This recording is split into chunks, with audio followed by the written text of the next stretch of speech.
بسم اللہ الرحمن الرحیم. آج ہماری گفتگو گرم پانی، وہ گرم پانی کہ جو سورج کی وجہ سے گرم ہوا ہے یا اس کو آگ کے ذریعے گرم کیا گیا ہے، تو کہاں کہاں اس کا استعمال مکروہ ہے. کہہ رہے ہیں وَتُكْرَهُ الطَّهَارَةُ بِمَاءٍ أُسْخِنَ بِالشَّمْسِ فِي الْآنِيَةِ. مکروہ ہے طہارت کرنا، یعنی وضو یا غسل کرنا اس پانی سے اُسْخِنَ بِالشَّمْس، جو گرم ہو گیا ہے، کیا گیا ہے کس چیز سے؟ سورج کے ذریعے سے. فی الآنیہ، کسی بھی برتن میں، کسی ظرف میں، کسی چیز وغیرہ میں. یعنی جو پانی سورج کے ذریعے، دھوپ کے ذریعے گرم ہوا ہے، اس سے وضو کرنا مکروہ ہے. صحیح. جو پانی سورج کے ذریعے، سورج سے گرم ہوا ہے، اس سے وضو کرنا یا غسل کرنا مکروہ ہے. وَبِمَاءٍ أُسْخِنَ بِالنَّارِ فِي غُسْلِ الْأَمْوَاتِ. اور مکروہ ہے گرم پانی سے. کون سے گرم پانی سے؟ جو آگ پہ گرم ہوا ہے، جو آگ کے ذریعے گرم کیا گیا ہے، چاہے وہ آگ سے مراد یعنی چاہے ہیٹر ہو، چاہے یعنی عام چولہا ہو یا گیس وغیرہ کے ذریعے، جو بھی یعنی چولہا جو جس سے گرم کیا جاتا ہے، جو پانی گرم کرنے کے طریقے اور وسیلے ہیں، یعنی سورج کے علاوہ وہ آگ سے گرم ہوا ہو، تو اس پانی سے مکروہ ہے. کیا مکروہ ہے؟ فی غسل الاموات، مردوں کو غسل دینا، یعنی غسل میت دینا گرم پانی سے مکروہ ہے. آواز آ رہی ہے؟ آ رہی ہے، لیکن مکروہ کیوں ہے آگا؟ مکروہ کیونکہ روایات میں اسی طریقے سے آیا ہے. روایات شریفہ میں اسی طرح آیا ہے.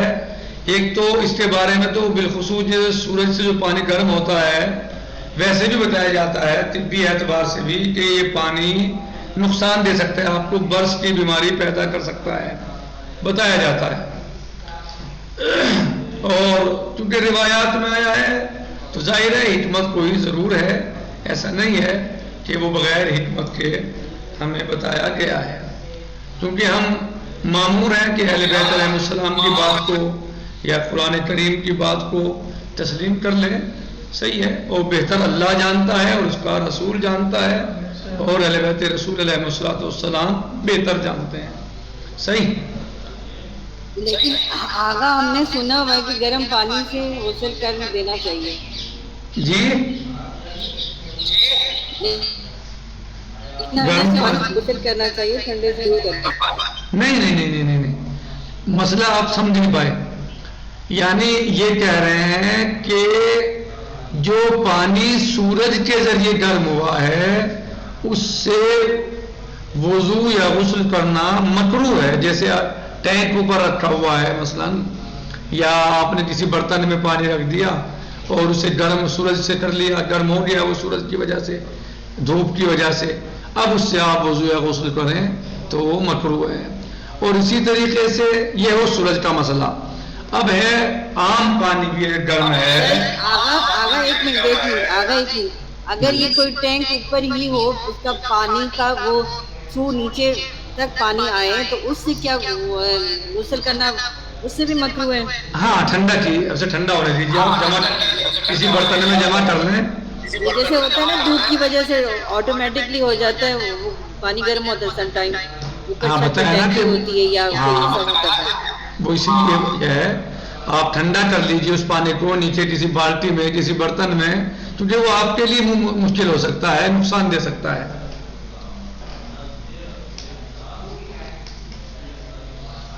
اور یہ جو میت کا مسئلہ ہے، غسل میت کا، یہ جو گرم پانی ویسے کیا جاتا ہے عام طریقے سے سورج کے علاوہ، یعنی میت کو اس سے غسل دینا مکروہ ہے.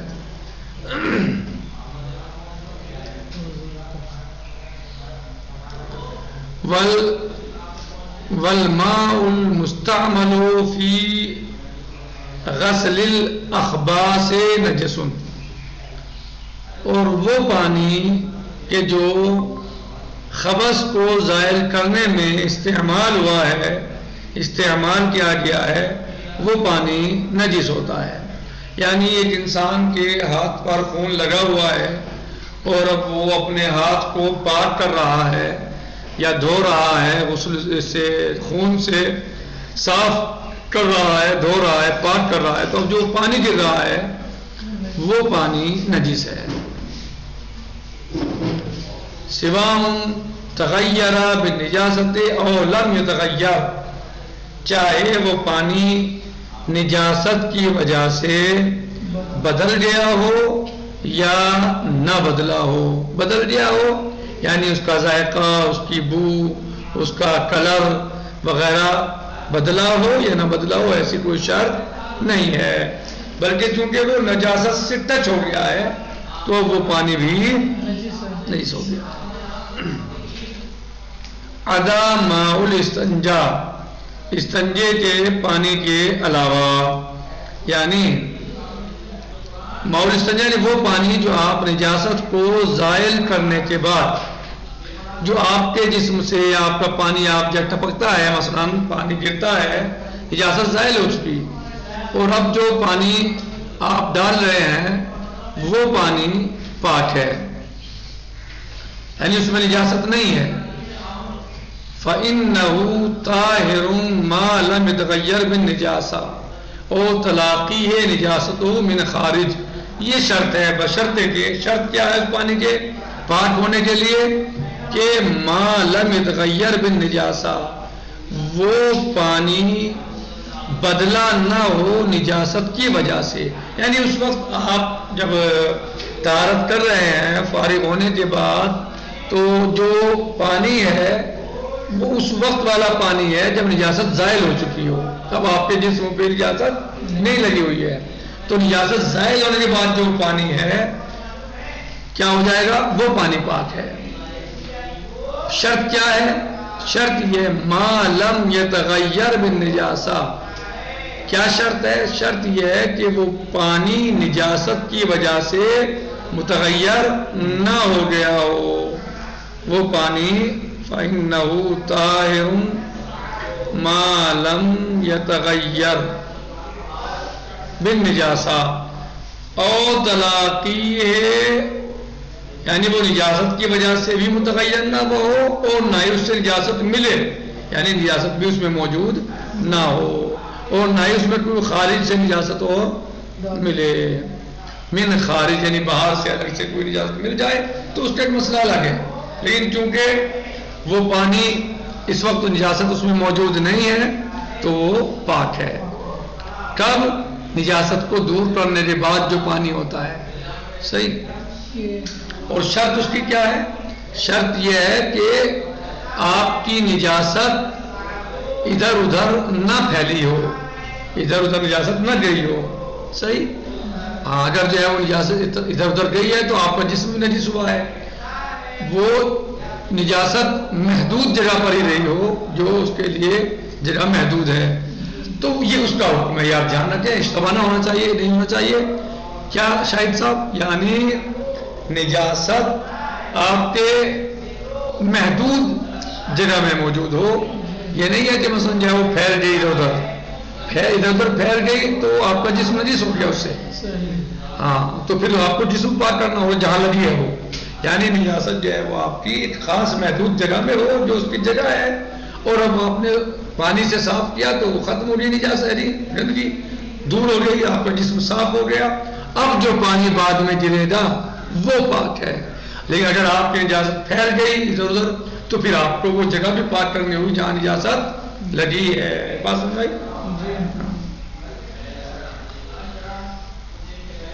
رضی صاحب سمجھ میں آ رہا ہے؟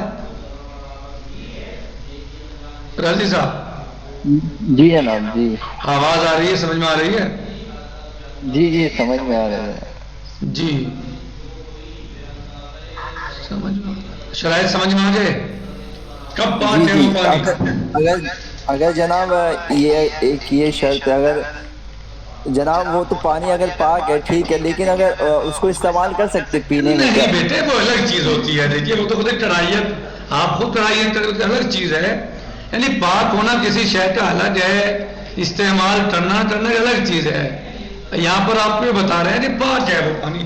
مانے آپ کے پیر پہ، آپ کے ہاتھ پہ وہاں سے کوئی چھینٹ آ جاتی ہے مان لیجئے، تو اب آپ کو پیر پاک کرنے کی ضرورت نہیں ہے، آپ کا ہاتھ پاک کرنے کی ضرورت نہیں ہے. مسئلہ یہ سمجھ رہے ہیں؟ یعنی اگر کوئی چھینٹ آ جاتی ہے وہ ایک الگ مسئلہ ہے، کون اسے استعمال کرے گا. وہ تو ایک کرائیت ویسے ہی کم از کم یہ کرائیت تو اس میں موجود ہے، یہ تو الگ چیز ہے. لیکن یہ کہ مثلاً پاک ہے، اگر چھینٹ آ جاتی ہے آپ کے یعنی وہاں سے مثلاً پیر پہ چھینٹ آ جاتی ہے یا جسم کے کسی اور حصے پہ وہاں سے بشرطے نیچے نہ جس اجازت میں نہ ملے وہ، یعنی آپ نے پانی ڈالا، وہ پانی اوپر سے بدن سے ہی آپ کے اوپر چھینٹ آ گئی. ایسا ہوتا ہے جب کبھی رضی صاحب کہ آپ نے پانی ڈالا، آپ نے جسم میں پانی ڈالا، تو جیسے جسم میں پانی ڈالا تو اس پانی ڈالتے ہی آپ کے اوپر چھینٹ آئی. مثلاً پانی تیز گر گیا تو اب وہ چھینٹ آپ کے اوپر آئی، پیر پہ آ گئی یا ٹانگ پہ آ گئی، کہیں اور آ گئی، تو یعنی اب اس میں آپ کو پاک کرنے کی ضرورت نہیں ہے. واضح؟ جی جناب جی. اور رہا استعمال کا مسئلہ، تو پاک ہے وہ، لیکن استعمال کرے گا کون اسے؟ ٹھیک ہے، ہاں وہ پاک ہے. کراہیت محسوس ہاں ہوگا. کم از کم کڑائیت تو اس میں ہوتی ہے انسان کا، لیکن پاک ہے وہ ظاہر صحیح. لیکن جو وضو میں استعمال ہوتا ہے پانی، سمجھ رہے ہو، جو وضو میں استعمال ہوتا ہے پانی اور وہ گرتا ہے، جیسے آپ کسی برتن میں جمع کر لیں تو اسے آپ استعمال بھی کر سکتے ہیں. جو وضو کے لیے آپ استعمال کرتے ہیں پانی، سمجھ رہے ہیں؟ جی یعنی اس میں تو کڑائیت والا کوئی ایسا مسئلہ ہے ہی نہیں، اس میں کوئی ایسی بات نہیں ہے.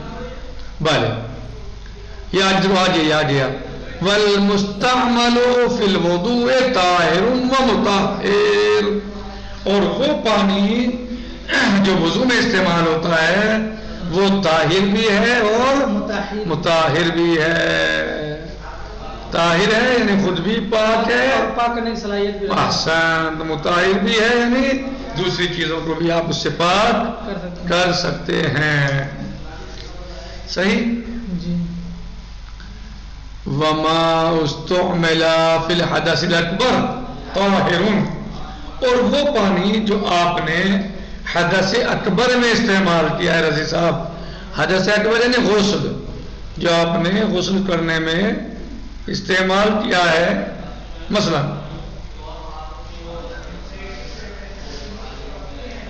وہ پانی جو آپ نے حدث اکبر میں استعمال کیا ہے.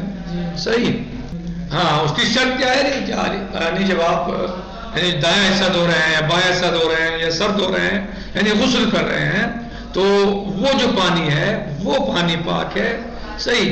اور بس یہی ہے کہ آپ شرط اس کی کہ آپ کا جسم پاک ہونا چاہیے. ظاہر جب آپ غسل کر رہے ہیں تو جسم تو آپ کا پاک ہوتا ہی ہے، یعنی غسل جب آپ کرتے ہیں تو جسم پاک ہی ہوتا ہے. اس سے پہلے آپ اپنے جسم کو تمام گندگیوں سے، نجاست سے پاک اور صاف کر لیتے ہیں. تو اس کی بس شرط یہی ہے کہ آپ کا جسم پاک ہونا چاہیے، یعنی جو پانی نیچے گر رہا ہے، جو پانی آپ کے جسم سے ٹچ ہو رہا ہے، وہ پانی نجاست سے نہیں ملنا چاہیے. باقی جو غسل کا پانی ہے، خود غسل جو ہے، چاہے وہ کوئی سا بھی غسل ہو، واجب غسل کوئی سا بھی غسل ہو، مردوں کے لیے عورتوں کے لیے کوئی بھی غسل ہے، تو جو اس کا پانی ہے وہ پانی پاک ہوتا ہے، وہ پانی پاک ہوتا ہے. ظاہر ہے کیوں پاک ہوتا ہے؟ کیونکہ جو آپ کی اس وقت وہ نجاست ہے وہ مادی نجاست نہیں ہے، وہ معنوی نجاست ہے، جس سے آپ جو حدث اکبر جس سے آپ کو مثلا جو ہے وہ مثلا جس سے آپ کے اوپر غسل واجب ہوا، وہ آپ کی جو آپ غسل کر رہے ہیں وہ معنوی نجاست سے آپ غسل کر رہے ہیں. ورنہ ظاہراً تو آپ کے ہاتھ پر کچھ لگا ہوا نہیں ہے. اگر کچھ لگا ہوا ہے آپ کے ہاتھ پر تو پھر نہیں ہے تو پانی پاک ہو رہا، یا آپ کے پیر پر یا آپ کے جسم پر لگا ہوا ہے. اسی لیے یعنی ظاہر جب غسل کرتا ہے انسان تو پہلے اپنے جسم کو صاف کرتا ہے، یعنی پہلے وہ نہاتا ہے. صحیح. جسم صاف کرتا ہے، کوئی ظاہری نجاست ہے تو اس سے پاک بھی کرتا ہے. اب جو غسل کرے گا وہ جو غسل کا پانی ہے وہ پانی پاک ہے. سمجھ میں آ رہا ہے؟ سمجھ میں آ رہا ہے؟ جی جناب. نادیہ صاحبہ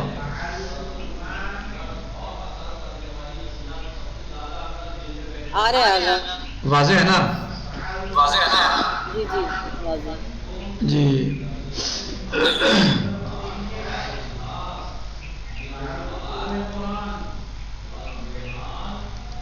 بھلے کہہ رہے ہیں کہ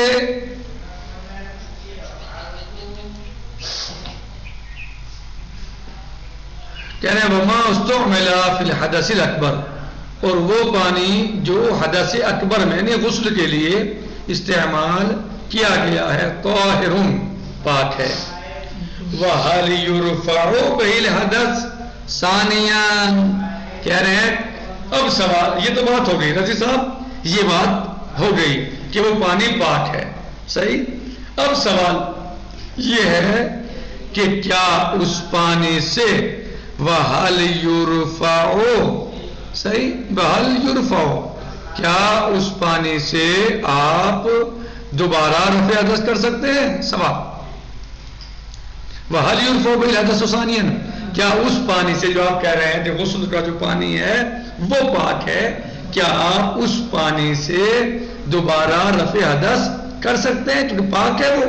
تو سوال دماغ میں، جیسے آپ کے وہاں آیا یہاں بھی آ سکتا ہے دماغ میں آپ کے سوال کہ جناب چلیے وہاں تو کرائیت کا مسئلہ مان لیجئے، اور یہاں پر جو ہے وہ بتائیے کہ کیا وہ پانی جو غسل کا پانی ہے، غسل میں استعمال ہوا ہے، کیا اس سے دوبارہ رفع حدث ہو سکتا ہے؟ صاحب شرائع موقع ہلی رضوان اللہ تعالی علیہ فرماتے ہیں کہ فیہ تردد، اس میں کیا ہے؟ تردد ہے. تردد کا مطلب یعنی بعض علماء کہتے ہیں ہاں کر سکتے ہیں اور بعض کہتے ہیں کہ نہیں کر سکتے. تو اب رضی صاحب آپ کے دماغ میں فوراً یہ سوال آئے گا آپ کے ذہن میں کہ خود صاحب شرائع رضوان اللہ تعالی علیہ کیا فرماتے ہیں اس مسئلے میں. یہ محقق ہلی رضوان اللہ تعالی علیہ کا خود اپنا اس مسئلے میں کیا نظریہ ہے. تو محقق ہلی رضوان اللہ تعالی علیہ فرماتے ہیں یہ نظریہ والاحوط المنع، طاہر ہے، ٹھیک ہے، صحیح ہے، پاک ہے، لیکن اب آپ اس کو دوبارہ غسل میں استعمال کریں، صحیح، اس کو آپ دوبارہ یعنی جو ہے اس پانی سے غسل کریں. کہہ رہے ہیں اس میں تردد ہے، لیکن موقع ہی رضوان اللہ تعالی علیہ فرماتے ہیں والاحوط المنع، احوط یہ ہے کہ آپ اس سے دوسرا غسل نہ کریں، اس پانی سے یعنی اس پانی کو دوسرے غسل کے لیے استعمال نہ کریں. واضح یہ ہے کہ کوئی چیز طاہر ہے تو وہ پاک کرے گی بھی، صحیح، جیسے مثلا آب مضاف ہے وہ پاک ہوتا ہے، لیکن کیا وہ پاک کرنے کی صلاحیت رکھتا بھی ہے؟ نہیں، لیکن وہ تو الگ مسئلہ ہے. لیکن یہاں سوال ہے کہ وہ طاہر کہا کہ وہ طاہر ہے، تو دماغ میں سوال آ سکتا تھا، کسی کے ذہن میں سوال آ سکتا تھا کہ کیا وہ دوبارہ ہم اس سے کوئی مکلف کوئی انسان اس سے رفع حدث کر سکتا ہے؟ تو کیا اس میں تردد ہے؟ بعض علماء کہتے ہیں کہ کر سکتے ہیں اور بعض کہتے ہیں نہیں کر سکتے، یعنی حسب روایت یا ان کا جو نظریہ جہاں سے انہوں نے لیا ہے وہ بہتر جانتے ہیں. لیکن محقق ہلی صاحب شرائع فرماتے ہیں والاحوط المنع، میرے نزدیک احوط یہ ہے یعنی احتیاط یہ ہے کہ منع ہے، یعنی رفع حدث نہیں کر سکتے، دوبارہ رفع حدث نہیں کر سکتے. انشاءاللہ بات یہیں پر روکتے ہیں، کل انشاءاللہ ایک نیا الگ مسئلہ آئے گا الثالث انشاءاللہ، اور وقت بھی تمام ہونے جا رہا ہے تقریباً، تو یہیں پر درس روکتے ہیں. والحمدللہ رب العالمین، والسلام علیکم ورحمۃ اللہ وبرکاتہ، فی امان اللہ، خدا حافظ. اگر کوئی بات سمجھ میں نہیں آئی ہے، عبارت کی حل کرنا ہے تو آپ اس کو معلوم کر سکتے ہیں الگ سے بھی، اور ریکارڈنگ انشاءاللہ کے پاس آ جائے گی یوٹیوب پہ، اسے بھی آپ جو ہے وہ دیکھ سکتے ہیں، سن سکتے ہیں. اور اس کے علاوہ ویسے بھی پوچھنا چاہیں تو کوئی مشکل نہیں ہے، کوئی ترجمہ سمجھ میں نہیں آ رہا ہے، کوئی عبارت حل نہیں ہو رہی ہے، یا سمجھ نہیں پا رہے ہیں تو آپ اس کو پوچھ سکتے ہیں. السلام علیکم ورحمۃ اللہ وبرکاتہ. فی امان اللہ.